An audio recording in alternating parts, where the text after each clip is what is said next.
Dan mujizat itu hanya dapat dikerjakan oleh Allah melalui iman. Itu sebabnya mengapa orang percaya ditetapkan oleh Tuhan harus hidup oleh iman.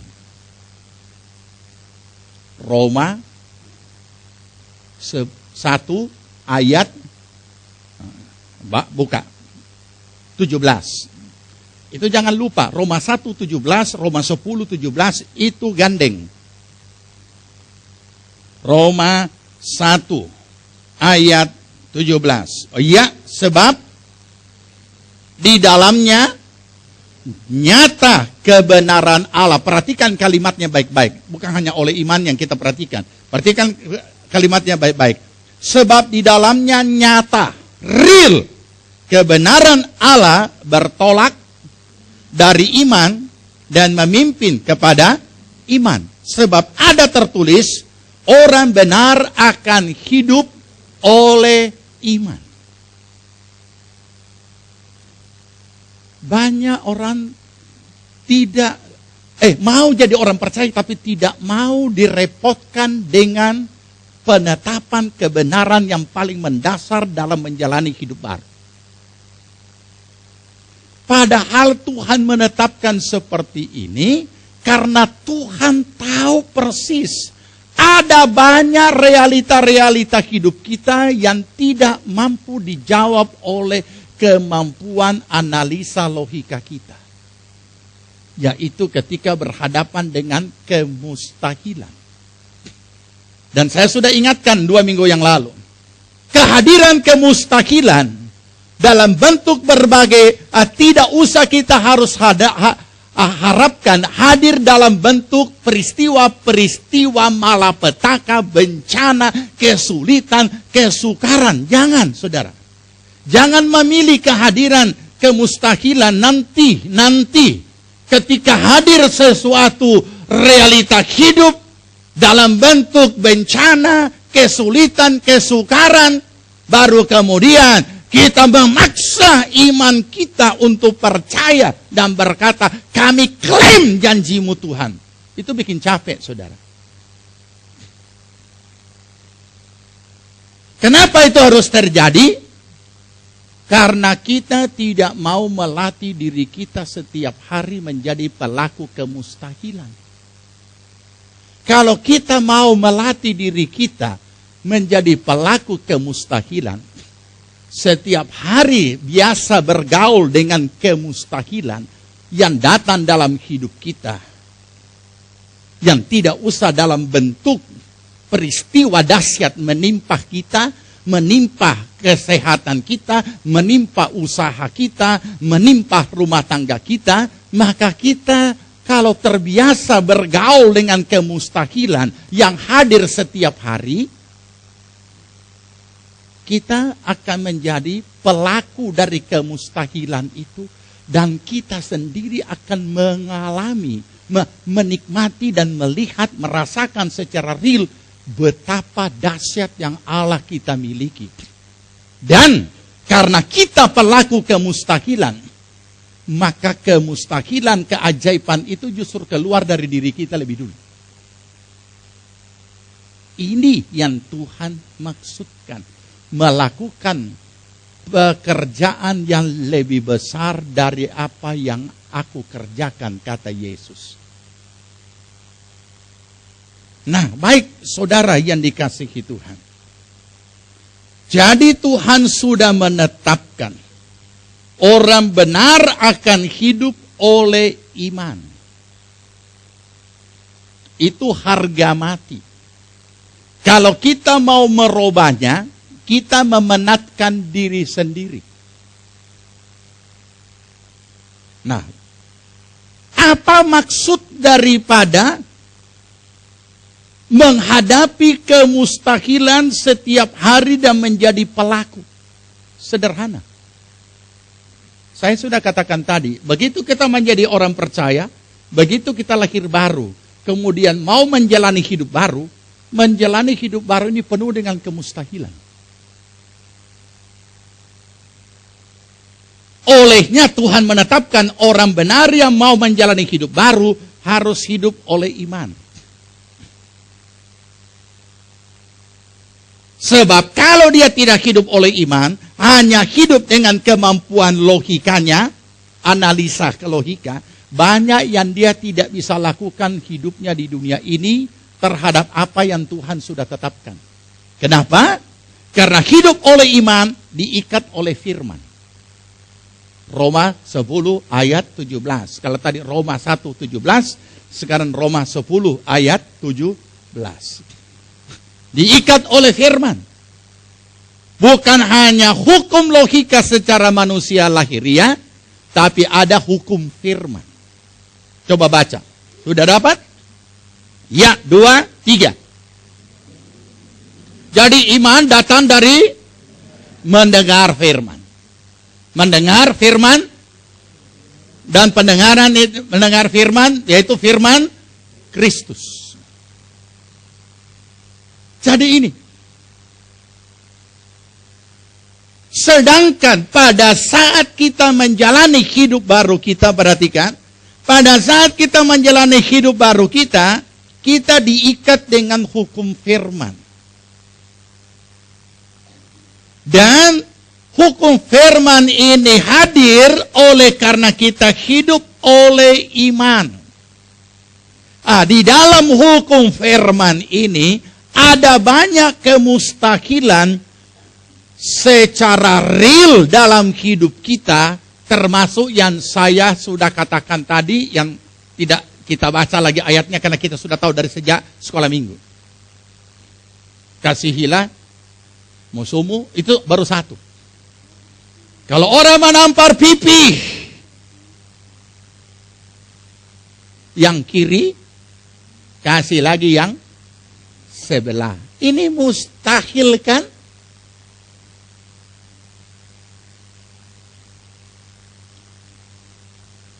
Tidak mungkin dapat dilakukan kecuali hanya oleh iman. Kenapa? Kenapa kita mau melakukannya? Tampar kiri kasih kanan. Artinya, kenapa kita mau melakukannya? Karena kita tahu ada tertulis. Dan yang tertulis ini adalah firman. Dan kalau kita melakukan, itu adalah ketaatan.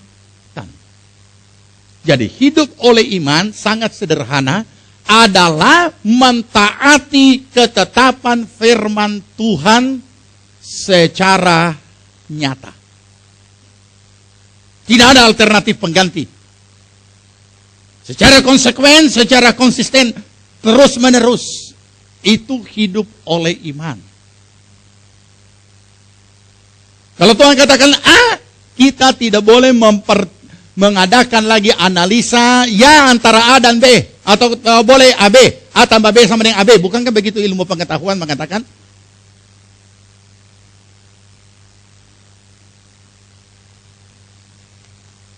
Nah, saudara yang dikasihi Tuhan, maka kita akan melihat hal yang luar biasa. Mengapa kemustahilan iman, atau mengapa banyak orang percaya tidak dapat menjadi pelaku kemustahilan, tapi hanya senang melihat kemustahilan? Menjadi pelaku tidak. Padahal kalau menjadi pelaku luar biasa. Mari saya bacakan dulu ayatnya. Galatia 1 ayat 20.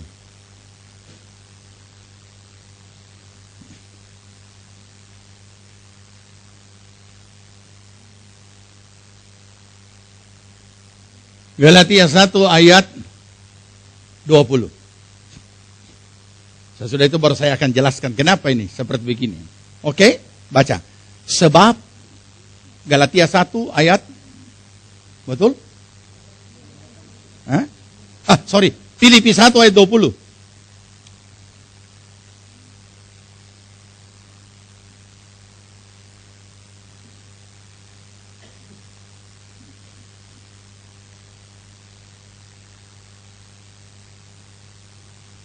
Ya, betul. Filipi 1 ayat 20, sorry. Kita baca. Sebab yang sangat kurindukan dan kuharapkan ialah bahwa aku dalam perhatikan, segala hal berarti seluruh aspek hidupnya. Segala hal tidak akan beroleh malu, melainkan seperti sedia kala, demikian pun sekarang Kristus dengan nyata dimuliakan di dalam tubuhku, baik oleh hidupku maupun oleh matiku. Kita sedang mengalami krisis moral dalam bangsa kita. Dan salah satu bahagiannya adalah kehilangan rasa malu. Itu kalau kita mengerti firman, kita tidak usah terkejut. Karena itu ada di dalam kitab Wahyu. Salah satu sidang yang ditegur oleh Tuhan di dalam kitab Wahyu, mereka merasa diri kaya, merasa terhormat, merasa hebat. Tetapi Tuhan berkata, sesungguhnya kamu miskin, papa, dan telanjang. Kalau kita baca ayat itu sangat mengejutkan dan sedikit malu.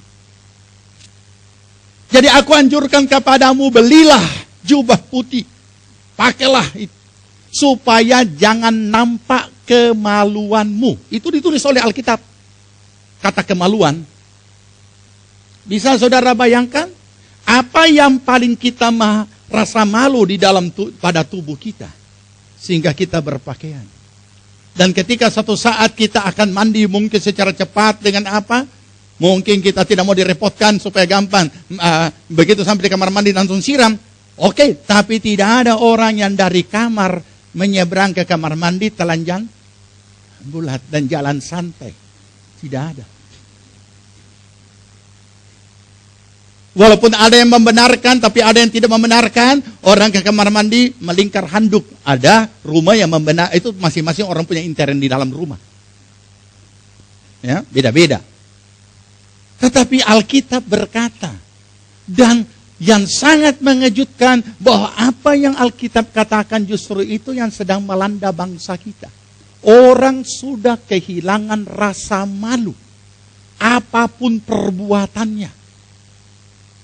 Kita kadang-kala merasa muak mendengar berita-berita yang ada di televisi. Ya. Dengan perbuatan-perbuatan yang sangat memalukan, masih bisa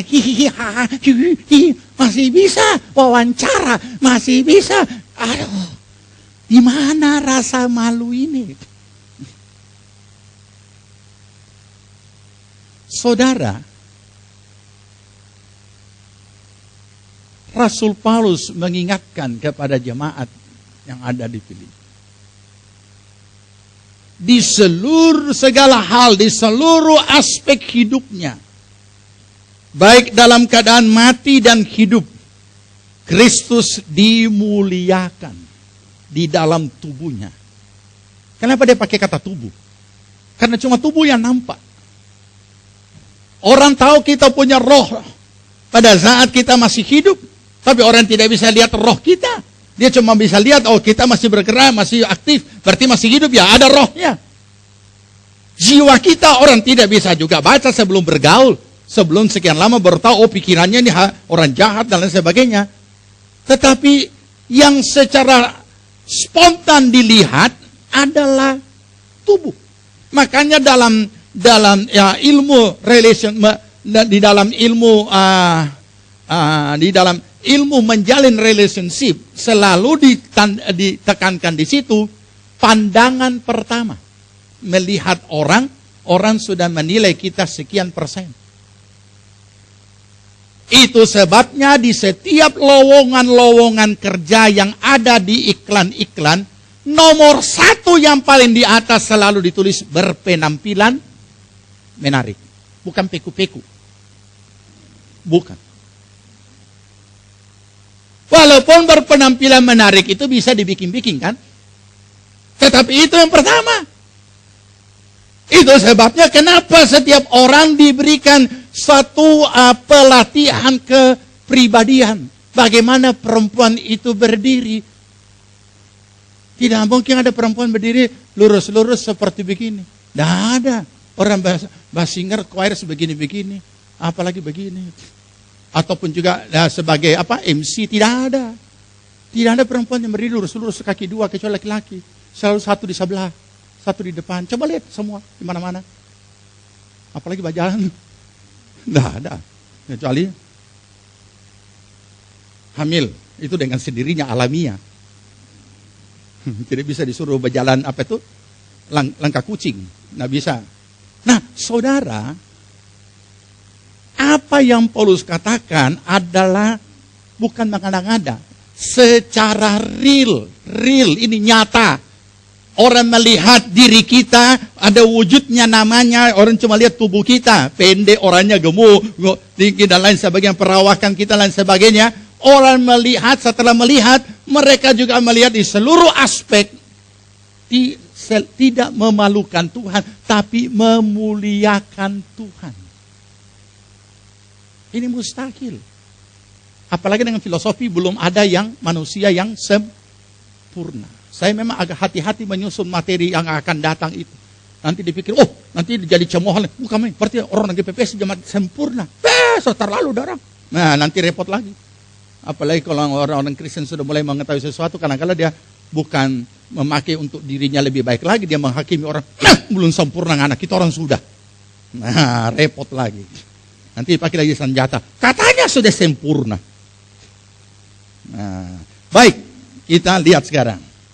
Lebih lanjut. Jadi ini yang dihasilkan. Ketika kita melakukan kemustahilan itu, maka yang akan terjadi adalah nama Tuhan dipermuliakan melalui diri kita. Saya tidak mau katakan hidup, melalui diri kita. Karena pelaku hidup ada oknumnya, melalui diri kita. Pelaku hidup ada namanya. Si A. Berarti si A memuliakan Tuhan. Semasa hidupnya. Sampai masa matinya. Ya kan? Jangan sampai, karena banyak orang Kristen masa hidup tidak memuliakan Tuhan. Tapi waktu mati memuliakan Tuhan. Kenapa? Upacara Kristen. Padahal dia mati dengan serangan cap tikus. Bagaimana ini? Terus bagaimana pengkhotbah akan berkhotbah di pemakaman atau di rumah duka? Ketika ini opa berangkat atau oma berangkat dengan cap tikus.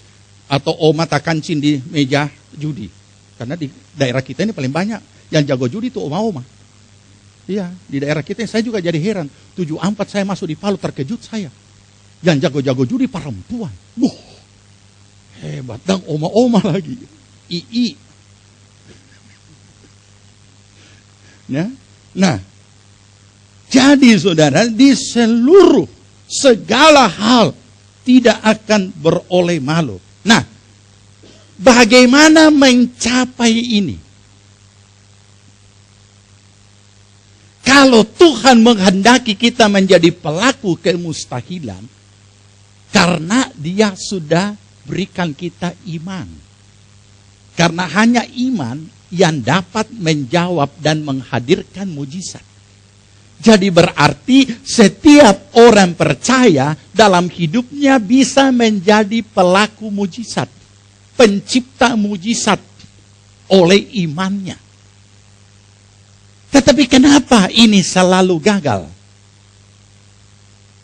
Nah, kenapa seringkali kita gagal? Contoh.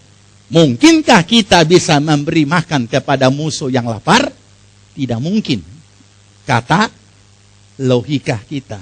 Dan hukum logika membenarkan. Yang salah harus dihukum. Tetapi datang hukum iman. Hukum firman. Ampunilah orang yang salah kepadamu. Sebab kalau kamu tidak mengampuni, kamu juga tidak diampuni. Kalau dua-dua seperti ini dan terus dua-dua mati, dua-dua ketemunya di mana? Yang berbuat salah dan yang tidak mengampuni, dua-duanya kemana?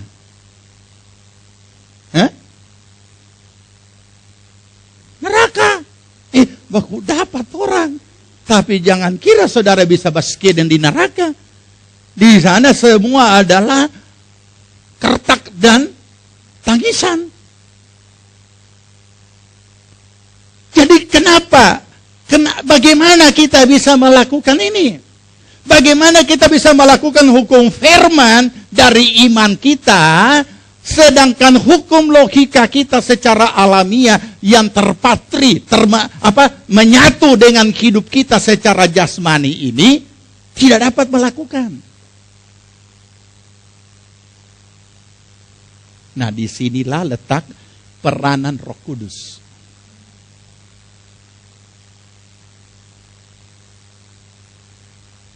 Jadi, pertama,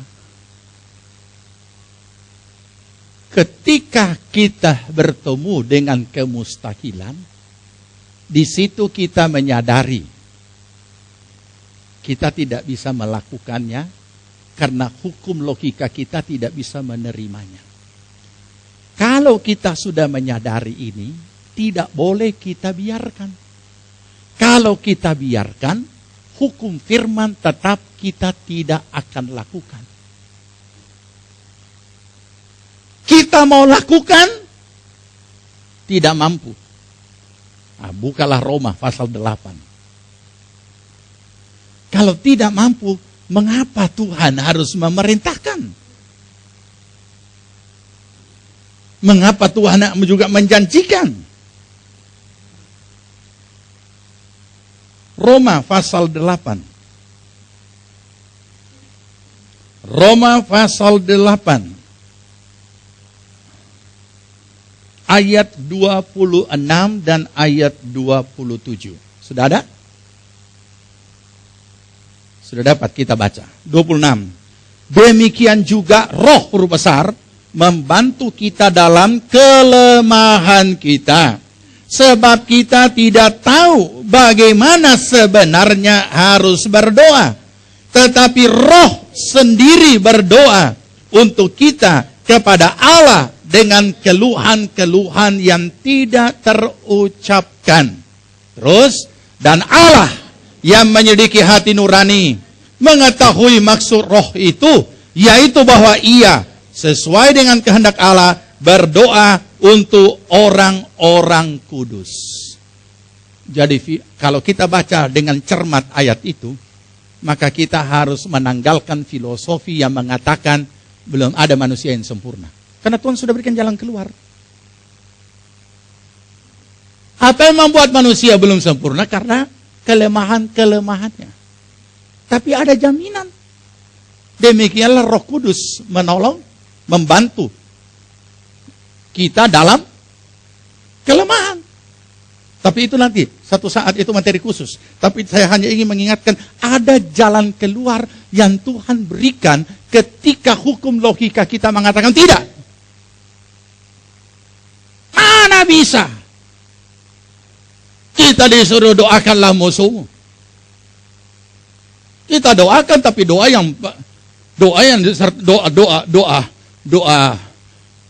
sakit hati. Tuhan, Engkau tahu aku tidak membalas. Karena aku tahu pembalasan adalah hakmu. Bagi dia Tuhan. Baru dia katakan lagi dengan kalimat puisi yang kasar. Matamu melihat bagaimana hambamu diperlakukan tidak adil. Kiranya Tuhan Engkau beracara dengan dia. Jangan memang pernah berdoa di dalam emosi.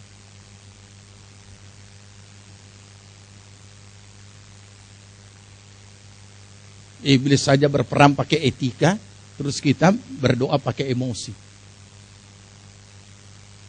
Nah, saudara, ini yang perlu kita pahami. Apa kelemahan kita ini, apa sebenarnya? Terlalu banyak secara mendetail, tapi saya mau sebutkan sumbernya. Apa sesungguhnya kelemahan kita ini? Sederhana, saudara. Hukum logika kita adalah tidak. Mana bisa saya harus mengampuni sedangkan bukan saya yang salah? Mana bisa saya harus kasih makan sedangkan dia salah? Mana bisa saya harus kasih minum sedangkan dia dan lain sebagainya? Padahal ada ayat yang lain yang dia belum baca. Jangan balas kejahatan dengan kejahatan, tewaskan kejahatan dengan kebaikan. Dan apabila kita mengalami hal seperti itu, kalau kita tidak membalas, itu sama dengan kita taruh bara api di atas orang itu. Bara api di kepala. Saudara bisa bayangkan bara api di kepala? Apa yang terjadi? Biasanya apa yang kita taruh di kepala? Sampo kan? Tapi kalau taruh bara api di atas kepala?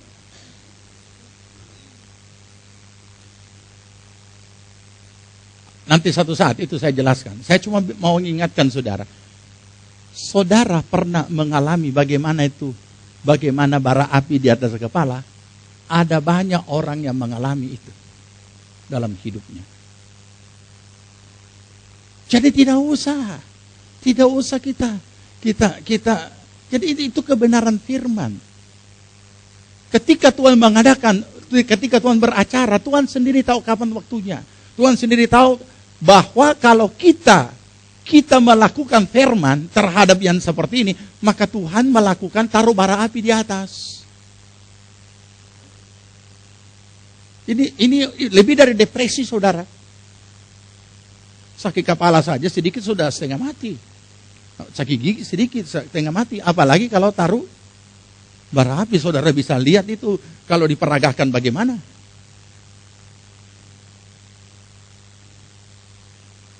Nah, antara hukum firman dan hukum logika kita yang bertentangan ini, itu terjadi di dalam diri kita antara manusia rohani dan manusia jasmani yang dianalisa oleh hukum logika. Dan kelemahan kita cenderung mengamenkan hukum logika dan mengabaikan siapa tidak tersinggung ya, siapa tidak sakit hati. Terus tidak dikelilingi dengan orang-orang yang tidak memiliki hukum firman. Oh ya jelas, untungnya coba kalau kita oleh soal lama dia itu habis. Tambah jadi. Pergumulan ini adalah pergumulan iman. Ini juga merupakan peperangan rohani di dalam diri kita sendiri.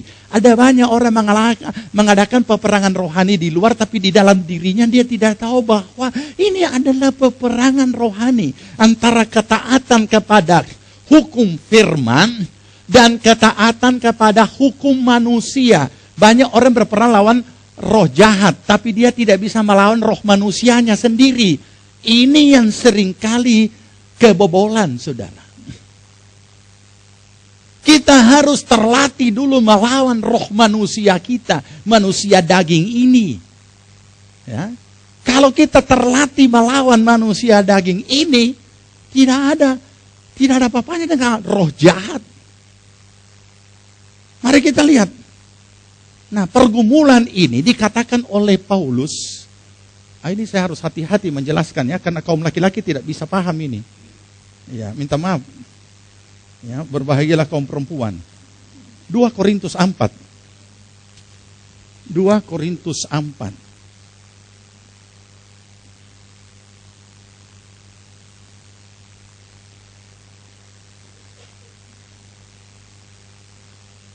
Dua Korintus 4. Kita baca di sini dulu. 2 Korintus 4 ini laki-laki masih tahu. Yang saya akan mau bacakan nanti di Galatia. Itu laki-laki kurang bisa tangkap itu. 2 Korintus 4 ayat 10. Ya, kami apa? Jangan buru-buru dulu ya. Renungkan dulu tuh kata senantiasa. Apa itu senantiasa? Setiap saat, terus menerus, non stop. Oh, rupanya bahasa Inggris orang lebih mengerti. Non-stop. Kami senantiasa membawa kematian Yesus di dalam tubuh kami. Supaya kehidupan Yesus juga menjadi nyata di dalam tubuh kami. Lanjut. Sebab kami yang masih hidup ini terus menerus diserahkan kepada maut karena Yesus. Supaya juga hidup Yesus menjadi nyata di dalam tubuh kami yang fana ini. Perhatikan kata tubuh. Ini diri. Karena cuma tubuh yang kelihatan. Kenapa seorang pemuda, seorang pemudi tiba-tiba baku suka? Hukum logika mengatakan dari mata, cinta itu datangnya dari mana, Bro? Dari mata turun, itu hukum logika. Jadi dia lihat, masa buta-buta dia? Walaupun orang bilang mengatakan cinta itu buta, salah. Cinta itu melek. Saking meleknya, tapi dia menerima segala sesuatu. Dia lihat segala sesuatu DP model, DP ini, semua. Tapi dia suka semua. Nanti ke belakang baru jadi urusan. Itu urusan belakang. Nah, saudara, jadi itu sebabnya dia katakan tubuh. Tubuh ini wujud diri. Ya, saya harap kalau ada kata tubuh, saudara paham. Ini dia. Pergumulan ini seperti ini. Kita senantiasa membawa kematian Yesus. Ini yang selalu dihindari oleh orang percaya. Kalau Yesus membahasakannya, pikul salib. Tapi jangan lupa, pikul salib sampai mati tersalib. Ini bukan peragaan atau orang yang ke Holy Land kemudian pikul itu kayu untuk difoto. Cuma bastan. Pikul salib sampai mati di atas kayu salib, dan itu kami alami di dalam hidup kami terus menerus. Jadi kalau kita mau melakukan kemustahilan, kita harus rela kedagingan kita ini, manusia lahiriah ini, hukum-hukum logika kita tentang kehidupan diri kita ini harus rela disalibkan. Baru bisa. Nah, kira-kira pikul salib ini DP sakit. Ini mesti saya hati-hati ya untuk menjelaskan. Sebab kalau sudah salah tangkap nanti repot lagi.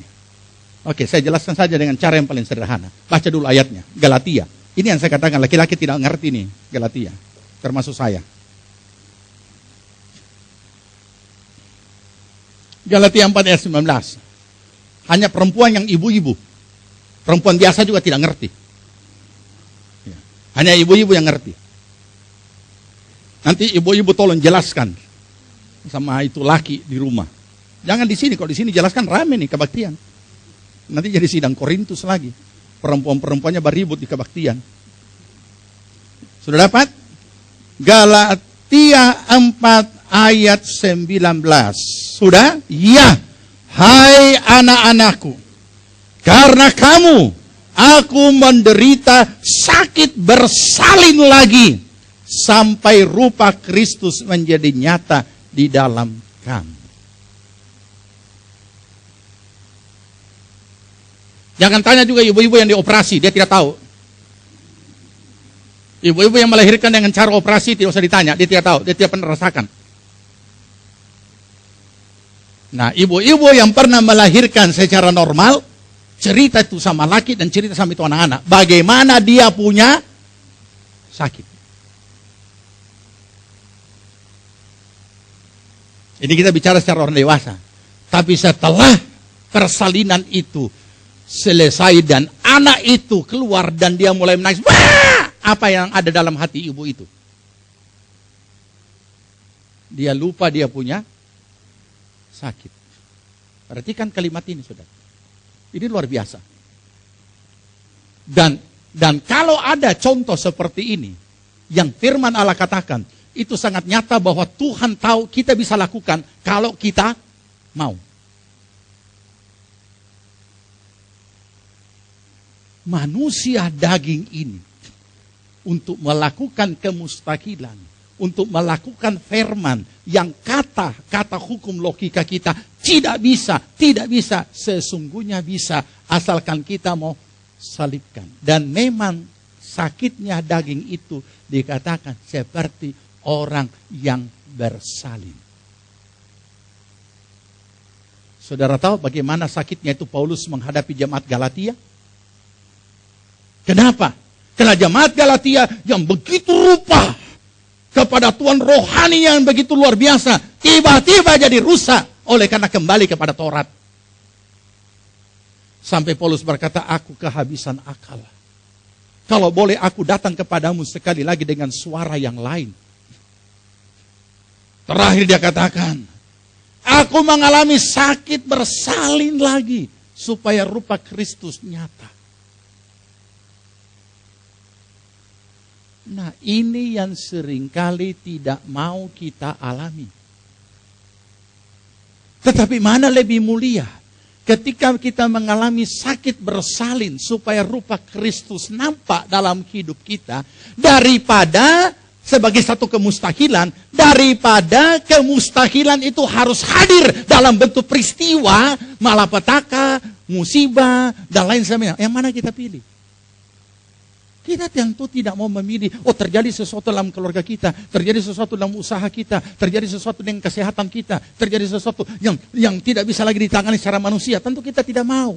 Yang kita mau itu adalah daripada kita hanya melihat kemustahilan atau ditimpa kemustahilan, marilah kita menjadi pelaku-pelaku kemustahilan. Saya tidak pernah menginginkan terjadi satu peristiwa yang begitu berat dan saya tidak bisa atasi secara manusia dalam seluruh aspek hidup ini. Kemudian pada akhirnya ya Tuhan lakukanlah mujizat. Saya tidak pernah mengharapkan ada terjadi hal-hal seperti itu. Tetapi saya senantiasa mau belajar menjadi pelaku-pelaku kemustahilan setiap hari. Karena ada kesempatan. Pada saat kita mulai menjalani hidup baru kita, semuanya diisi dengan kemustahilan.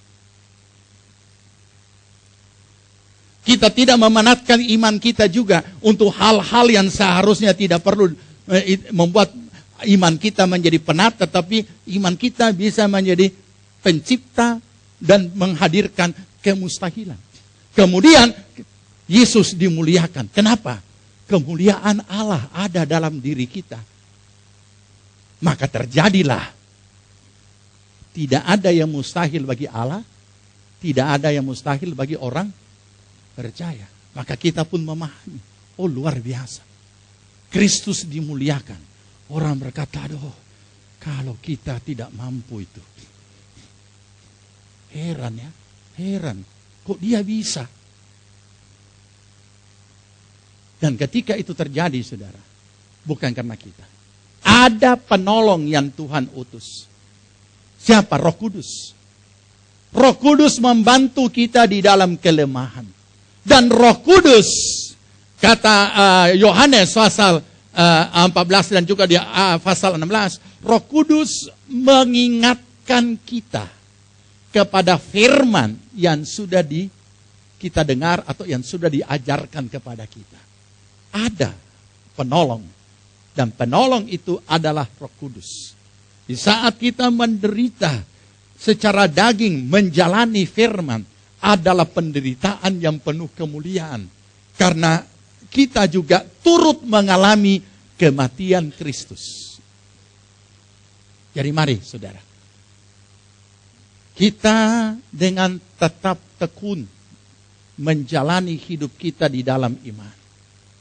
Kita sudah awali, Tuhan sudah mengawali hidup kita sebagai orang percaya dengan mujizat terbesar, yaitu keselamatan melalui pengorbanan di atas kayu salib Golgota. Kita berdiri, kita berdoa. Kita siapkan hati menerima perjamuan kudus.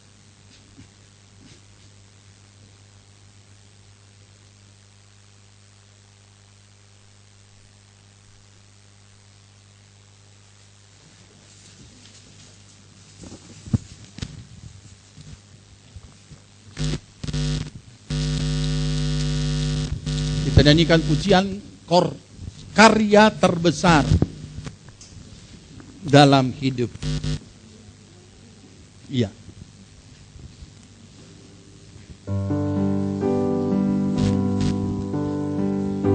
Karya terbesar dalam hidupku, pengorbananmu yang selamatkanku. Engkaulah harta yang tak ternilai, yang ku miliki dan ku hargai. Yesus, Engkau ku kagumi. Karya terbesar, Karya terbesar dalam hidupku, pengorbananmu yang selamatkanku. amin, haleluya. Engkaulah harta yang tak ternilai, yang ku miliki dan ku hargai. Yesus, Engkau ku kagumi. Karya terbesar, kami undang pelayan perjamuan. Karya terbesar dalam hidupku, pengorbananmu yang selamatkanku. Amin, Engkaulah harta haleluya Yesus. yang tak ternilai, yang ku miliki dan ku hargai. Yesus, Engkau ku kagumi. Karya terbesar, Karya terbesar dalam hidupku, pengorbananmu yang selamatkanku. Engkaulah harta amin, yang tak ternilai, amin, yang ku miliki haleluya Yesus. dan ku hargai. Yesus, Engkau ku kagumi. Oh Yesus, Engkau, Yesus, Engkau ku amin, kagumi. Yesus, Engkau ku kagumi. kami boleh berdiri di hadapan hadirat-Mu sebagai pemberi bukti bahwa karya terbesar Engkau sudah lakukan atas hidup kami, mujizat yang terbesar dari segala mujizat, di mana dengan pengampunan lewat pengorbanan-Mu di atas kayu salib Tuhan Yesus, kami boleh menikmati dan mengalami kehidupan yang kekal keselamatan. Terima kasih untuk karya terbesar. Mohon Tuhan Roh Kudus terus berkarya di dalam kehidupan kami, supaya hidup kami selalu boleh memuliakan Engkau, dan rupa Kristus boleh nyata di dalam hidup kami, di dalam diri kami secara pribadi lepas pribadi. Terima kasih untuk hari ini Tuhan. Engkau memperkenankan kami untuk boleh bersekutu dalam perjamuan kudus ini. Kiranya ini bukan hanya menjadi sekedar upacara. Itu sebabnya kuduskan kami semua. Ampuni segala yang tidak berkenan yang kami lakukan dalam hidup kami melalui perkataan, perbuatan, dan pikiran kami. Sucikan kami dengan darah-Mu yang kudus. Menutup seluruh cacat celah kami. Kuduskan kami semua yang melayani. Berkati roti dan anggur ini. Dan biar setiap kami yang bersekutu di dalamnya boleh mengalami lawatan dan jamahan Tuhan. Terpujilah nama. Berkati di dalam nama Tuhan Yesus Kristus. Amin. Jemaat Tuhan silahkan duduk.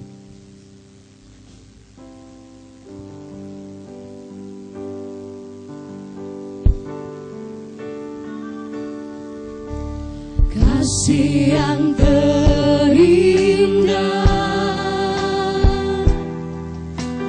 hati yang mulia,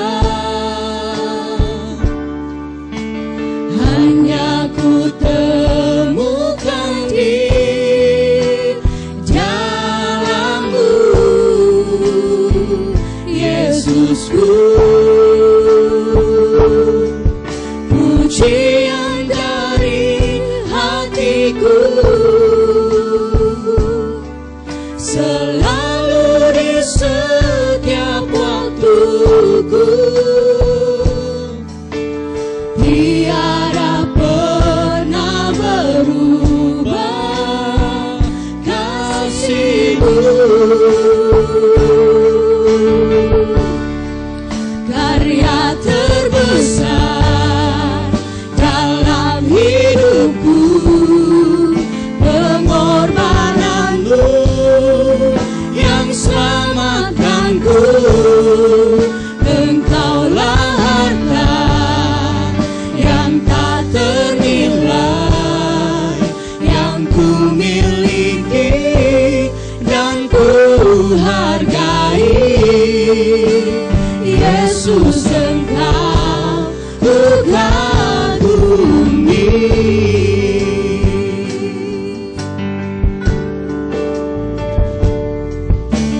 Kasih yang terindah, hati yang mulia, hanya ku temukan di jalanmu, Yesusku. Pujian dari hatiku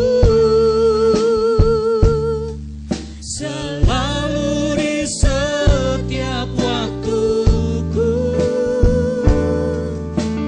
tiada pernah berubah kasih-Mu. Karya terbesar dalam hidupku, pengorbananmu yang selamatkanku. Engkaulah harta yang tak ternilai, yang ku miliki dan ku hargai. Yesus, Engkau ku kagumi. Karya terbesar dalam hidupku, Amin. pengorbananmu Amin Tuhan. yang selamatkanku. Haleluya. Engkaulah harta yang tak ternilai, Mari kita bangkit berdiri. yang ku miliki dan ku hargai. Karya terbesar. Karya terbesar Amin. dalam hidupku, Amin Tuhan. pengorbananmu yang selamatkanku. Engkaulah harta Amin. yang tak ternilai, yang ku miliki dan ku hargai. Yesus, Engkau ku kagumi. Yesus. Yesus, Engkau ku kagumi. Amin. Yesus, Engkau ku kagumi. Haleluya ya. Haleluya. Haleluya. Terima kasih Tuhan. Mari kita siapkan hati kita, segala keberadaan kita untuk bersekutu dalam perjamuan yang kudus. Firman Tuhan akan menuntun kita. Demikianlah firman Tuhan. Jadi barang siapa dengan cara yang tidak layak makan roti atau minum dari cawan Tuhan, ia berdosa terhadap tubuh dan darah Tuhan. Karena itu hendaklah tiap-tiap orang menguji dirinya sendiri, dan baru sesudah itu ia makan roti dan minum dari cawan itu. Karena barang siapa makan dan minum tanpa mengakui tubuh Tuhan, ia mendatangkan hukuman atas dirinya. Sebab itu banyak di antara kamu yang lemah dan sakit, dan tidak sedikit yang meninggal. Kalau kita menguji diri kita sendiri, hukuman tidak menimpa kita. Makasih.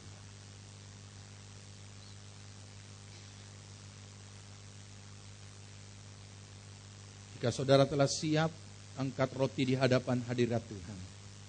Demikianlah firman Tuhan. Sebab apa yang telah kuteruskan kepadamu, telah aku terima dari Tuhan. Yaitu bahwa Tuhan Yesus pada malam waktu ia diserahkan, mengambil roti, dan sesudah itu ia mengucap syukur atasnya. Ia memecah-mecahkannya dan berkata, inilah tubuhku yang diserahkan bagi kamu. Perbuatlah ini menjadi peringatan akan daku. Jemaat yang dikasihi Tuhan, bukankah roti yang kita pecah-pecahkan ini adalah persekutuan di dalam tubuh Kristus? Amin. Kita makan dengan percaya dan penuh syukur dalam nama Tuhan Yesus.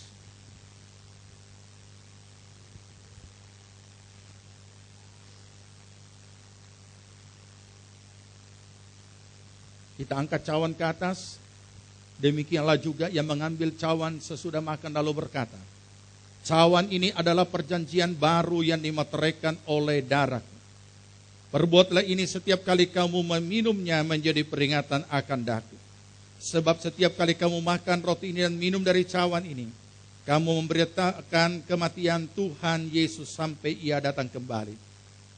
Jemaat yang dikasihi Tuhan, bukankah cawan pengucapan syukur yang atasnya kita ucapkan syukur adalah persekutuan di dalam darah Kristus? Kita minum dan percaya dengan penuh syukur dalam nama Tuhan Yesus.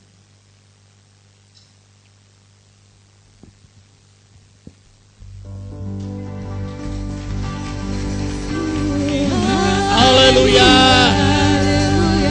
Naikkan syukur. Naikkan syukur. Haleluya. Naikkan syukur.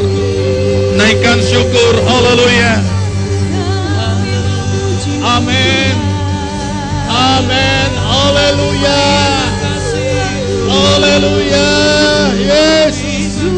Glory. Haleluya. Karya terbesar